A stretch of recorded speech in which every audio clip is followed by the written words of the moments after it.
You remain stubbornly unwed, I see. I have a job as a governess. I have never possessed such power.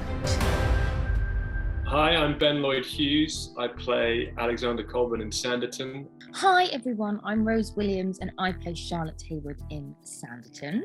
Hello, I'm Alexander Vlahos and I play Charles Lockhart in Sanditon, and we are speaking to Cosmopolitan. Charlotte, are you not excited to be returning?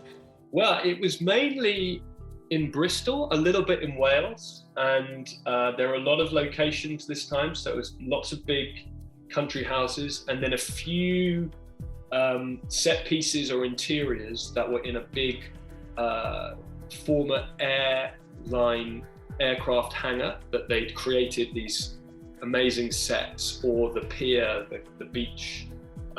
So it was a combination of built specifically sets and then actual real country houses. There was a lot more set pieces in the first series, and this season we not only go to the beach but we're introduced to Heywood Park. We went out on location a lot more, which felt like an expansion too. I am dying to hear your first impressions of Sanditon, Colonel. I was struck by its natural beauty. I mean, for me, it's always daunting coming into, it shouldn't be, but it is. It's kind of like the first day of school sort of syndrome, where you're brought into a show that's already established with regular characters, you know. But I think Rose and Turla and Chris and everyone really, the returning characters, welcomed this sort of fresh new faces coming in. And also all kind of young, all sort of all faced with the same challenge of making season 2 as best as it can be. And having watched season 1 and not being in it, I met them all first at the read-through, which was terrifying for me because it was obviously during a COVID-y time, and I was on a bus from Oxford into London, which got stuck in serious traffic. And it was just that intimidating nightmare scenario that you have where you think, if I was naked right now, that would probably be the ultimate nightmare. I really felt like I was going to wake up and it was all a dream, where I was running so late for this read-through that by the time I got there, everyone had been waiting for me, and then you have to have a COVID test where you sit in a waiting room for 10 minutes to wait for your result. And I could see everyone kind of tapping their heels together thinking, where is this guy? And I felt, oh, they're always going to think it's some power move, this kind of new actor deciding to be purposefully fashionably late. How are we to attract rich husbands unless we look the part? Came here to avoid all that. Certainly what I did do was use it as an excuse to watch as many romantic comedies as I could, which I relished doing. And in my off time, I would just try and watch things that weren't necessarily Jane Austen period dramas, but things that felt relevant to the tone of the character and of what we were going for with Sanditon and the character's journey.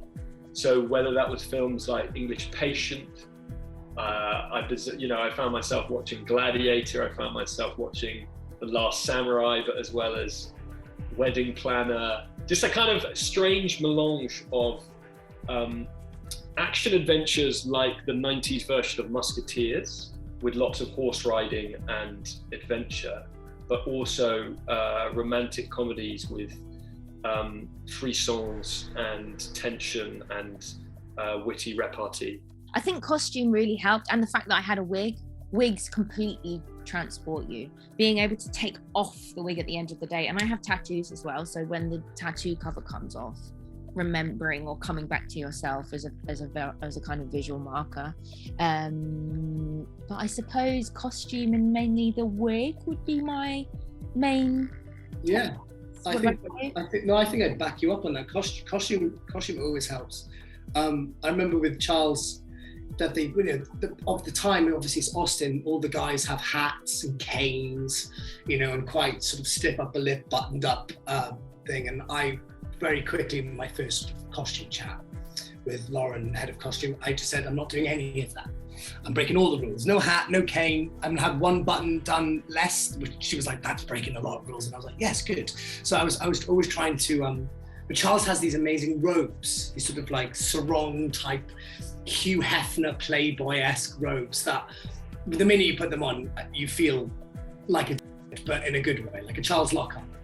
And like Rose says, I've got tattoos as well, you know, and I had to, one day I had to go in and get spray tanned.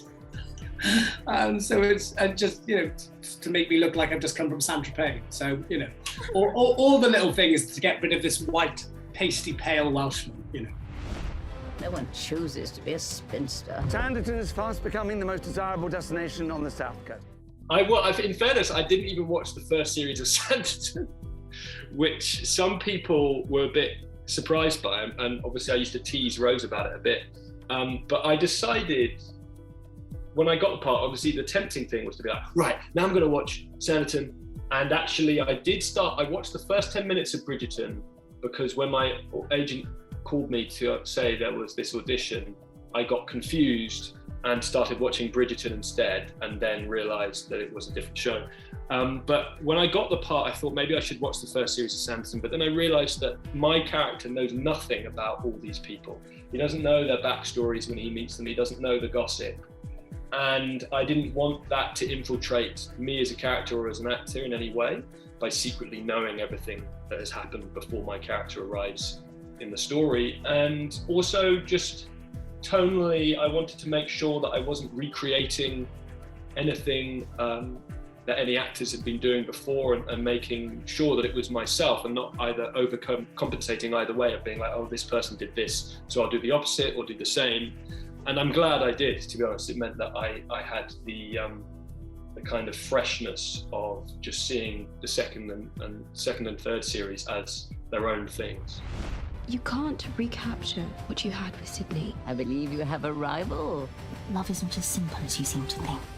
I think one thing that happened, which I found is not funny, but there's a scene where Miss Lamb and my sister Alison Heywood are riding a curricle, which is essentially like a small little carriage on the beach, and kind of showing off in front of the soldiers.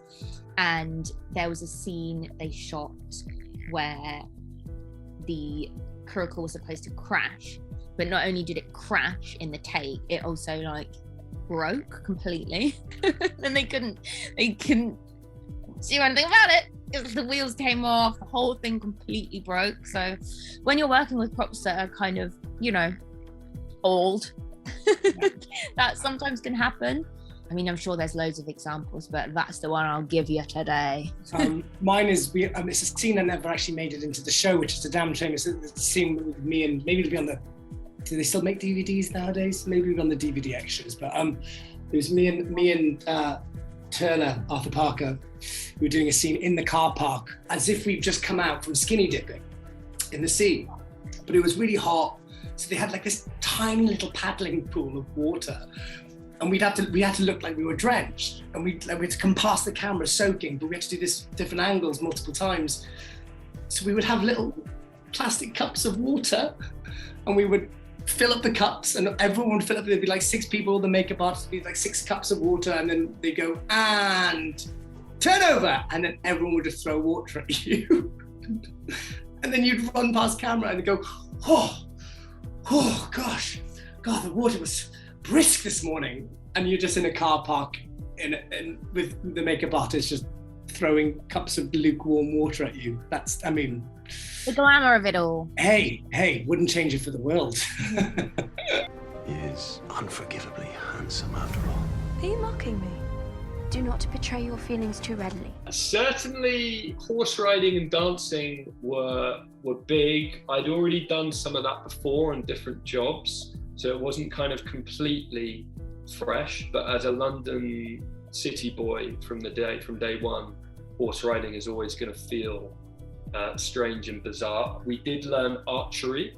That was very cool. I really enjoyed doing that. I wish I had a month, I had a month before we started filming where I knew I was doing it. I wish they went, go and learn how to be a good ass painter. But no, what they did, which I thought was, when they told me about it, I was like, no, you're joking. But it was actually serious. I would stand with my loose arm, and they had a guy with my shirt sleeve, and his arm came up through the shirt sleeve. Look at that. What scene? And they were Noticed when I watched it. I thought that was no, because they cleverly didn't use any of the stuff, but like some of the close-up stuff, sort of like, but yeah, it was not my arm painting. that's very clever. I mean, it's very clever, but you look like an absolute idiot because you're standing there. I'm just going to stand back. Like you're standing there like this, and there's another guy's arm doing all the wonderful work. He is approaching the house in his uniform. I'm a tongue-tied buffoon in her presence. Rose was so well read on the scripts, and she was so clued up on everything and the world of Sanditon, and really passionate about every scene, and had a script that was a kind of Bible. And I was not the opposite, but each project is slightly different. And for me, Colbourne, as I was saying before about not watching the first series, he's so on the outside that the less I knew about what the other characters were doing, the better. And it can sometimes be a bit of a risk, but I always made sure that I obviously read the script at some point once, but not to spend too much time lingering on scenes that I wasn't in, or knowing too much about what other characters were doing, because I realized that Colbourne is so on the outside that he wouldn't know this, and therefore maybe I shouldn't either. I'm looking for passion, emotion. You could be filming, my first scene was in episode 5 that I filmed, which was just a real challenge, because you're like, I have to set up this character from the get-go. I mean, for Rose, I hope I'm not speaking on your behalf, but the most crazy schedule, we were double banking, so we were doing episode 1 to 3 and episode 4 to 6, pretty much at the same time for season 2. And Rose is in every scene. And even if she's not in every scene, we talk about her. So, and bless her, it was intense. I can remember one day you were filming a scene from episode 1, then you did a scene from episode 6, and then you went back. Yeah, the jumping around. I suppose, I mean, where I was staying in this little flat in Bristol, and I taped up pages and pages all around the room, like a timeline of the episode. So the night before, I'd kind of walk around the room and go, okay, I'm starting on episode 2, scene 33, and then we're rewinding. So I have to have it visually around me. Yeah. So lots of taped up bits of paper and notes in the apartment that I was staying in. In one day, I went through an entire relationship.